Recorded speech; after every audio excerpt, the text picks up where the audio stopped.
Alors vous savez, on vous a demandé de poser des thermostats. Hein, c'est une obligation. Non, c'était pas un poisson d'avril, c'est une obligation. Vous devez poser un thermostat pour faire attention à ta facture d'électricité. C'est pour ton bien. C'est pour ton bien. Et tu dois acheter une voiture électrique pour la recharger au courant. Et les électriques, oui. Et tu sais qu'en France, on a une des énergies qui est la moins chère d'Europe. Sauf que on va pareil, ça on va le niquer parce qu'on a dit, l'Europe elle a dit oui mais non, on va harmoniser les, euh, les prix de l'électricité à travers toute l'Europe. Donc comme la France est un pays qui a la moins chère, hein, eh ben tu penses pas qu'on va harmoniser vers le bas, non, on harmonise vers le haut. Et le résultat c'est que l'électricité risque de doubler. Tu vas avoir le double sur ta facture électrique. Alors c'est un abonné qui m'a envoyé ça via Twitter. Oui, tu peux me rejoindre sur Twitter. Et qu'est-ce qu'on fait des voitures électriques? Ah, mais c'est économique! Je recharge à l'électrique.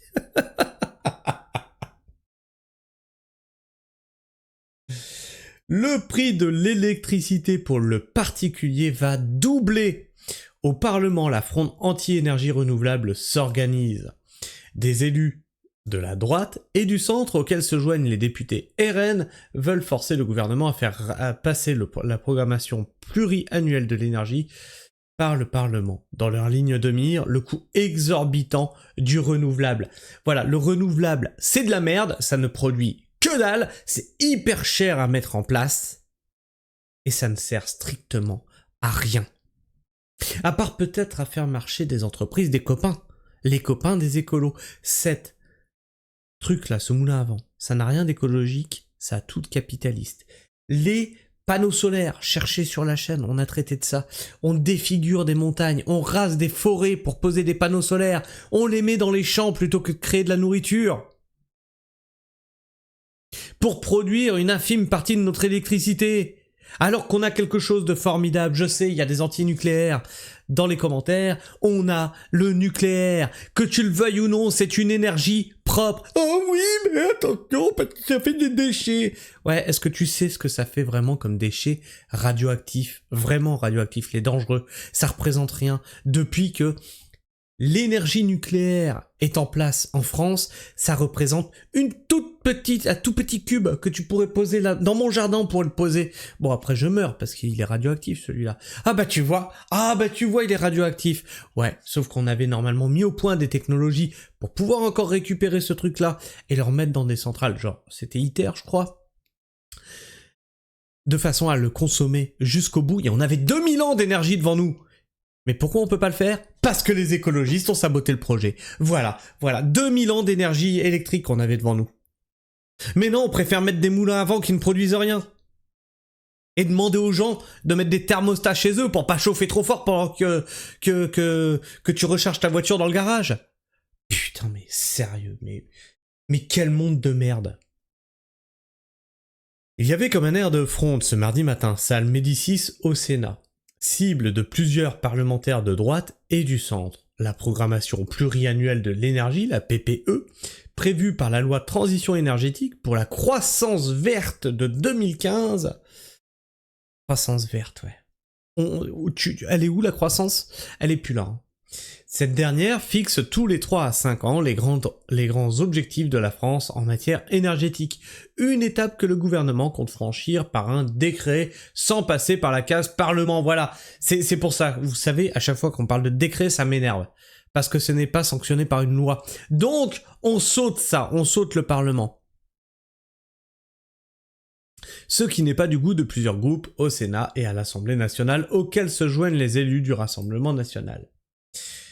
Commission d'enquête, amendement voté la semaine dernière à travers le projet de loi de simplification économique, reprise des travaux sur la proposition de loi du sénateur LR des Vosges, Daniel Grémillet, dont le rapporteur est le sénateur breton Alain Cadec, qui a été relayé au Palais Bourbon par l'élu nationaliste de la Somme Jean-Philippe Tanguy. Tout est bon pour stopper une PPE qui, selon eux, ne rompt pas avec la trajectoire enclenchée sous François Hollande en 2012 et donne la part belle aux énergies renouvelables depuis le Green Deal européen voté en 2020. Encore une fois, l'Europe est là derrière. Pourquoi ils ne veulent pas qu'on puisse s'y opposer? Parce que c'est les directives européennes. Et comme c'est une directive européenne, ça doit être appliqué sans concession. Ce pacte vert fixe l'objectif de 42% des énergies renouvelables dans le mix européen d'ici à 2030. C'est fou, cette date, elle revient partout, 2030, voiture électrique. Hein. Mais en même temps que ta voiture électrique, on installe des moulins à vent qui ne servent à rien. Totalement déraisonnable pour ces parlementaires, particulièrement dans une période budgétaire contrainte et alors que le prix de l'énergie explose depuis la guerre en Ukraine. C'est la faute à Poutine. Ah, c'est pas la faute à l'Europe qui fait n'importe quoi, c'est pas la faute aux écolos. Si l'énergie explose, c'est la faute à Poutine. C'est la faute à la guerre en Ukraine.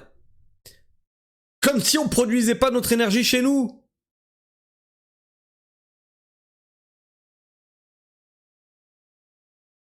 Les renouvelables coûtent très cher car ils sont subventionnés et il faut les raccorder, souligne Vincent Delahaye.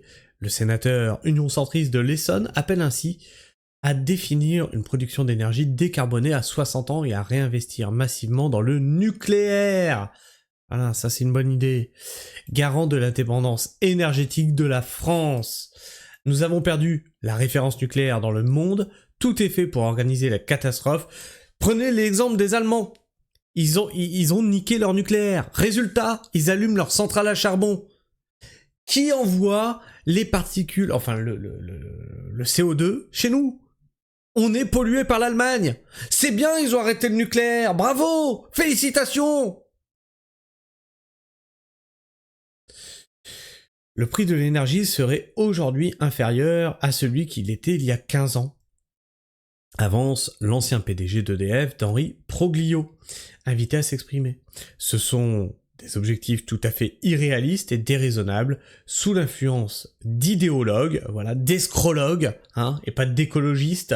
Si on applique les objectifs du Green Deal, on va tout droit vers un blackout, appuie à son tour André Merlin.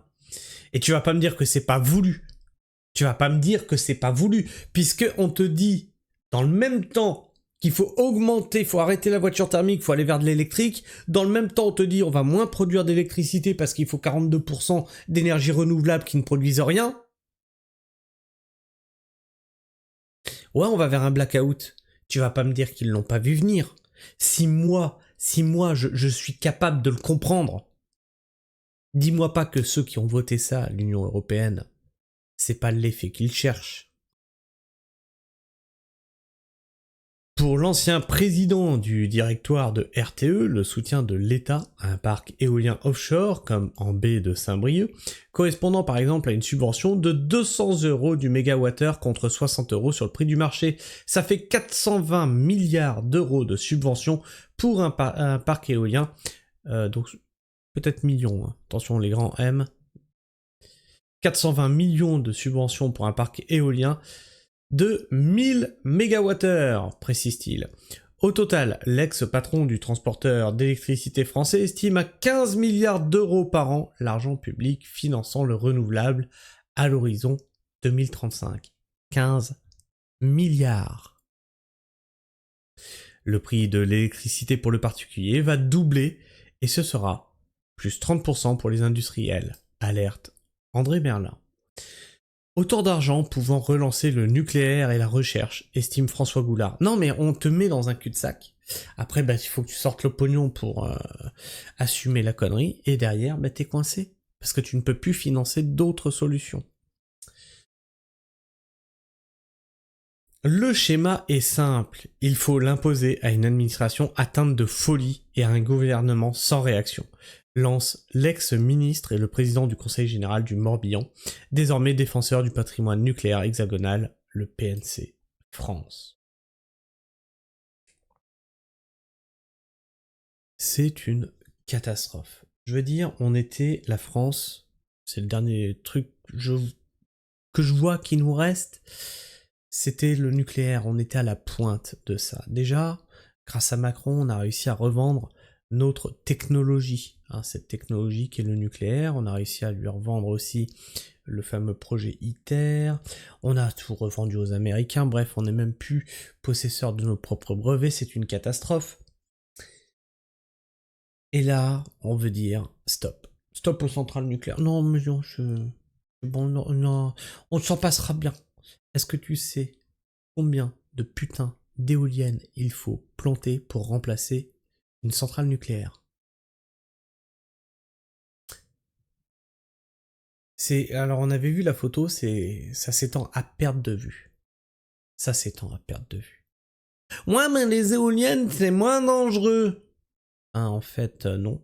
Parce que ça défonce les oiseaux. Donc si tu fais un parc qui fait des centaines et des centaines de kilomètres, juste pour une centrale nucléaire, ne te raconte pas le nombre d'oiseaux que tu vas buter. Mais ça doit être écologique. Ah, ça doit être pour nourrir les vers, certainement. Enfin bref, je sais pas ce que tu penses de tout ça, n'hésite pas à me partager ton avis, ton opinion dans l'espace commentaire, t'abonner si tu es encore là en fin de vidéo, et à vérifier que tu l'es encore, puisque YouTube en désabonne certains d'entre vous. Et partage cette vidéo autour de toi, surtout si tu as des copains écologistes. Hein. Ah oui, montre-leur le délire écologiste. Et puis tu peux liker cette vidéo, ça lui permet d'être plus présente dans les algorithmes de YouTube, mais surtout, ça m'encourage à continuer le travail d'information que je fais sur cette chaîne. Sur ce, moi je vous fais la bise, prenez soin du sol, et restez pragmatiques. Ciao.